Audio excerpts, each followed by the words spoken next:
안녕하세요. 이민아입니다. 4월은 식목의 계절입니다. 날로 실록이 짙어지고 있는데요. 우리 울산에 600여 년 된 천연 기념물이 있다는 사실 알고 계셨나요?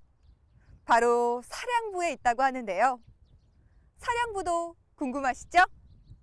두서면으로 떠나보겠습니다. 함께 가보시죠.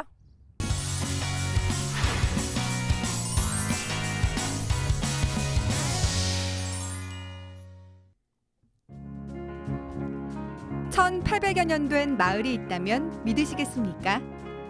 두서면 구량리가 바로 그곳인데요. 이 마을의 역사는 신라시대부터 이어져 왔습니다.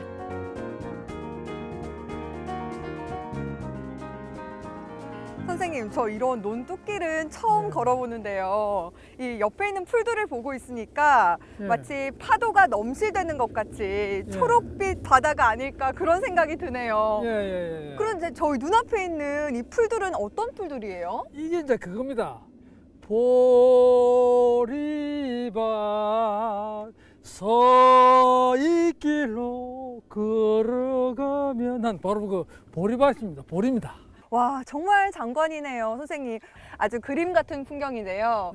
선생님, 이 보리를 보고 있으면 노래가 제일 먼저 떠오르시고, 그리고 그 다음에는 뭐가 생각나세요? 이제 이 보리가 이제 이 보면요, 이제 춘궁기가 생각나죠. 보리고개. 그럼 이제 보리 이제 이맘때 되면 식량이 옛날에는 많이 떨어졌어요. 떨어지면 이제 참 보리 이게 반가운 겁니다. 그래서 이 보리가 좀 있으면 이제 노랗게 익잖아요. 익으면 이제 보리를 베가지고 이제 이래 털어가지고 이제 먹기도 하고 그랬습니다. 아, 그러고 보니 예전 어르신들께서 배고픈 시절을 떠올리시면서 보릿고개라는 말을 자주 사용하셨단 말이에요. 왜 보릿고개란 말을 썼을까요? 이제 그러니까 살과 이제 보리가 나는 기간이 다르니까 그 사이에 어려운 시기를 보릿고개라 그래요. 봄에, 특히 봄에. 그래서 좀 있으면 이제 보리가 익으면 이제 그 배고픔을 해소할 수 있잖아요. 뭐 그 사이에 중간에 어려울 때를 보릿고개라고 했습니다. 파릇한 보리가 마을의 싱싱한 기운을 전하고 있는데요. 신라를 건국한 육부 중 하나인 사량부가 울산 두서에 있었다니 그 아득한 역사에 벌써부터 가슴이 두근거리기 시작합니다.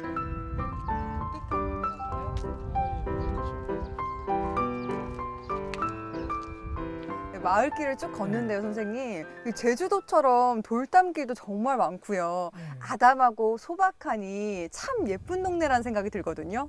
이곳은 어디예요? 여기가 이제 구량리입니다. 구량리의 중심마을, 그 뭐 송정마을이라고 그러는데 원래 이게 이제 우리 구량리는 사량부라는 신라 육부 중에 사량부가 있잖아요. 그 사량부 바로 여기거든요. 그래서 사량부가 있기 전에는 사량국이라는 그 부족 국가가 있었어요. 나라가. 근데 우리가 삼국사기를 보면 그 사량국이 그 백제와 연합해서 그 신라에 저항했다고 그래요. 그래서 이제 신라에서 그 우로 장군이 와서 이 사량국을 쳤다 그러거든요. 그런데 그때가 이제 거의 1800년 전. 그래서 그 당시에 요 지역이 바로 그 사량국의 도읍입니다. 도읍 마을입니다. 그래서 지금 보다시피 이 마을은 굉장히 큰 마을입니다. 그리고 지난번에 여기서 유물이 많이 나왔어요. 60년대부터 뭐 마제 석금도 나오고 돌칼도 나오고 그다음에 그 옛날 한문이 새겨진 뭐 계림부라는 비석도 나왔고 그래서 이 마을이 굉장히 그런 역사 유래가 있는 마을인데 그래서 그 사량부라는 곳이 어떤 곳이냐면 그 신라의 유명한 장군들이 굉장히 많이 나왔어요. 뭐 핍실이라든지 필부라든지 또는 부가라든지 또는 뭐 귀산, 추황 또는 방굴 같은 분, 화랑관창과 같이 그 계백 장군과 싸웠잖아요. 아, 잠깐만요. 아, 영화 황산벌에서 계백을 무찌르기 위해 달려들었던 화랑 두 사람 중 한 명이 바로 이 동네 출신이라고요? 예, 그게 방굴입니다. 방굴. 그래서 이제 계백 장군은 660년에 백제가 망하기 직전에 이제 황산벌 전투라고 충남 그 연산에서 싸웠잖아요. 그 삼천 결사대가 싸우니까 그 백제 신라군이 이제 그 백제군을 못 이겼어요. 그래서 계속 밀리니 몇 번 지니까 그때 이제 우리 이제 김흠순 장군의 아들 방구리를 먼저 내보냈어요. 그때 흠순 아버지가 그랬다고. 그래, 내가 나라를 위해서 죽어야 되겠다. 지금 상황이 이렇다니. 그래서 나라에 충성하고 효도를 하기 위해서 내가 말을 타고 나가겠습니다. 그래서 가서 이제 싸우다가 계백 장군한테 죽었잖아요. 그 방구리가 바로 이제 이 마을 출신인데 지금 여기서 멀지 않은 천전리 각석이라고 한 1km 떨어져 있잖아요. 거기 가면 흠순이라고 자기 이제 그 부친 이름이 적혀 있어요. 그래서 관련이 깊은 거죠.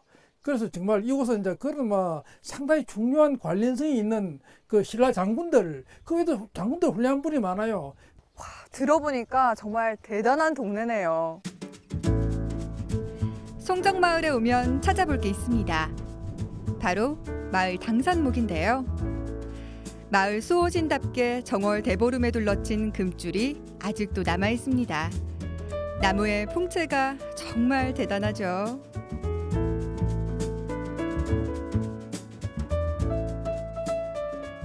와, 정말 커요, 선생님. 성인 대여섯 명 이렇게 손잡고 네. 삥 둘러야 할 정도로 이 나무 통이 진짜 굵어요. 예, 그렇죠. 이게 뭐 200년 된 나무인데 보다시피 지금 금줄도 걸려가 있죠. 마을 정월 대보름날 제사를 지낸 흔적인데 그래서 마을을 지키는 이런 신성한 나무 당수목이라 그러죠. 구량리 팽나무 소개 좀 해주세요. 아, 이 나무는요. 그 팽나무인데 한 200년 됐는데 우리가 보통 그 시골 가면 포구나무라 그래요. 포구나무. 이 나무를 이제 팽나무나 포구나무라고 많이 부르는데 그게 뭐냐, 포구에 이 나무를 많이 심어요. 우리가 강가 포구나 바닷가 포구에, 왜냐하면 거기 이제 방풍림으로 이 나무를 많이 심기 때문에, 그래서 뭐 포구에 많이 심어서 포구나무라고 그런다는 거, 그런 것도 하나 있고, 또 이 나무는 우리 화림목이라 그래요. 사람을 살린다고 그래요. 그 언제 살리느냐, 홍수 날 때. 그래서 그 낙동강 삼각 쪽에 가면 이 나무가 많아요. 이제 왜냐하니까 큰 여름 홍수가 지면 막 떠내려가잖아요. 집도 떠내려가고 전부 다 떠내려갈 때 붙잡고 올라갈 수 있는 나무는 이 나무밖에 없어요. 왜냐면 이 나무는 이래 뭐 혹갓도 많이 나고 웅퉁퉁하고 이래 가지가 막 이래 이상하게 돼 있잖아요. 저 나무에 사람 30명이 올라가 앉을 수가 있어요.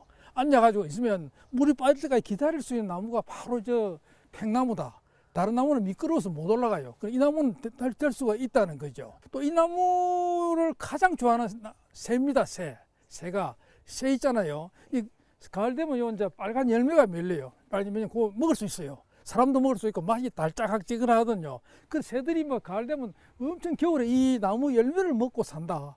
팽나무 열매를. 그래서 새들한테도 사랑받고 사람들한테도 사랑받고, 그렇지만 이제 모양이 조금 아름답지 못해가지고 이래 좀 흉측스러운 그런 점은 있습니다. 이 나무 말고도 구량리를 지키는 또 다른 나무가 있다면서요? 아, 그렇죠. 그 나무 하면 더욱더 더 유명한 나무가 있는데 한번 가보시죠. 가보시죠. 구량리 중리마을엔 더욱 놀라운 나무가 있습니다.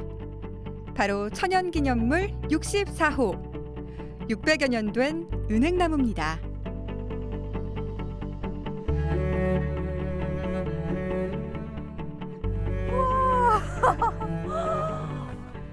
우와, 이게 어느 정도야? 예, 선생님, 한번 예. 해보세요. 예. 같이. 저. 우와, 이 우와, 정도를. 와, 딱 엄청나네. 진짜 큰데 선생님? 예. 이 크기가 어느 정도예요? 그래 높이가 한 20m 정도 되고, 뭐 둘레도 거의 10m 정도 되던데요. 와, 진짜 이렇게 큰 나무 처음 봐요. 제가 지금까지 본 나무 중에 가장 큰 나무 같은데 선생님, 예. 이 나무는 어떤 나무예요? 예, 이거는 이제 구량리 은행나무라고 우리 천연기념물 지정이 되어 있잖아요. 아마 64호로 알고 있는데, 그래 이 나무는 이제 은행나무 순나무입니다. 순나무.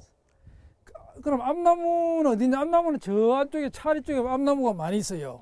그래서 이 나무가 이래 꽃가루를 날리거든요. 네. 그럼 4km까지 날아가요. 이 나무가. 그럼 저기 이제 그 암나무가 이 꽃가루를 받아가지고 이래 항상 매년 가을에 이래 은행 열매가 많이 열려요. 그래서 뭐 순나무고. 여기 재밌는 이야기가 쓰여 있어요. 아들을 낳지 못한 부인들이 이 나무에다 정성껏 빌면 아들을 낳는다는 전설이 있는 것으로 보아. 예, 그렇죠. 사실인가요? 예, 사실입니다. 지금 나무를 수술한다고 그 뚫린 곳을 막아버렸잖아요. 막혀져 있잖아요. 옛날에는 저기다 이래 빌었어요. 빌면 나 주세요. 비나이다 아들 부탁합니다. 이렇게 빌면 아들을 낳았다는 건데, 왜냐하면 그 일리가 있는 게 이게 나무 수나무입니다. 암나무가 아니라 수나무니까 그 나무에 그 신기가 신령이 있으면 이제 도와준다. 확신을 가지고 이제 그 수나무에다 빌면 상당히 이제 그 효험이 있었다. 또 하나 중요한 거는 이 주변에 호장근이라고 많이 그 월경 촉진제가 되는 그런 여성들한테 좋은 약이 많이 약초가 많이 자라가지고 그 약초를 뜯어가지고 이제 그러니까 뿌리를 캐가지고 이제 삶아가 물을 마시면 그 몸에 굉장히 여성들한테 좋았대요. 그래서 그 풀이 이제 뭐 그런 효과도 있고. 이 은행나무는 역사도 품고 있습니다. 바로 고려 말 조선 초 울산의 명장군 이지대 장군의 유허비가 서 있습니다. 왜일까요? 이 나무를 심은 사람은 이제 이지대라고 그 약 600년 전에 활동하던 분인데 그 조선 태조 때에 그 외선을 잡았다. 외군 해적선을 잡았다 그러죠. 경상도 만호로 있을 때 아마도 울산 인근에서 그 잡았던 것 같아요. 그래서 나라에서 공을 세워가지고 포상을 하면서 출세길이 열려가지고 그 한양으로 올라가서 이제 그쪽 이래 벼슬을 했어요. 해가지고 그래서 그분이 그 울산 향토사를 볼 때는 대단히 중요한 분이 이제 이지대인데 그분이 원래 낙향을 했다 그래요. 낙향. 낙향. 그 이제 고향에 내려왔다. 그런데 그거를 이제 1453년에 계유정난 때 그 세조가 이제 막 그 단종 충신들을 죽였잖아요. 성산모이 막 이래 그 여러 가지 하위진 죽였을 때 이 사람이 이제 그걸 싫어해가지고 내려왔다고 그래요. 그래서 미워해서. 그래 사실은 이제 그때 그 나이로 치면 이분이 90살입니다. 90살. 90살에 과연 고향에 내려올 수 있느냐? 아마 그 전에 아마 내려왔겠나? 그렇게 보아질 때 이 나무의 나이는 550년보다 훨씬 더 오래된 한 600년 된 은행나무로 봐야 됩니다. 1800년 역사의 구량리에 600여 년 된 은행나무. 두서면 구량리는 역사의 현장입니다.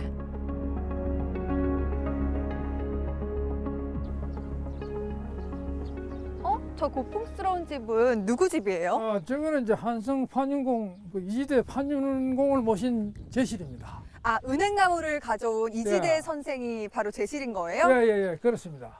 우리가 잘 몰랐지만 이지대 선생은 울산이 낳은 아주 위대한 인물 중 한 분이시네요. 아, 그렇죠. 우리가 조선 초기에 그 외직을 참 막는 데는 참 정말 두 분이 있잖아요.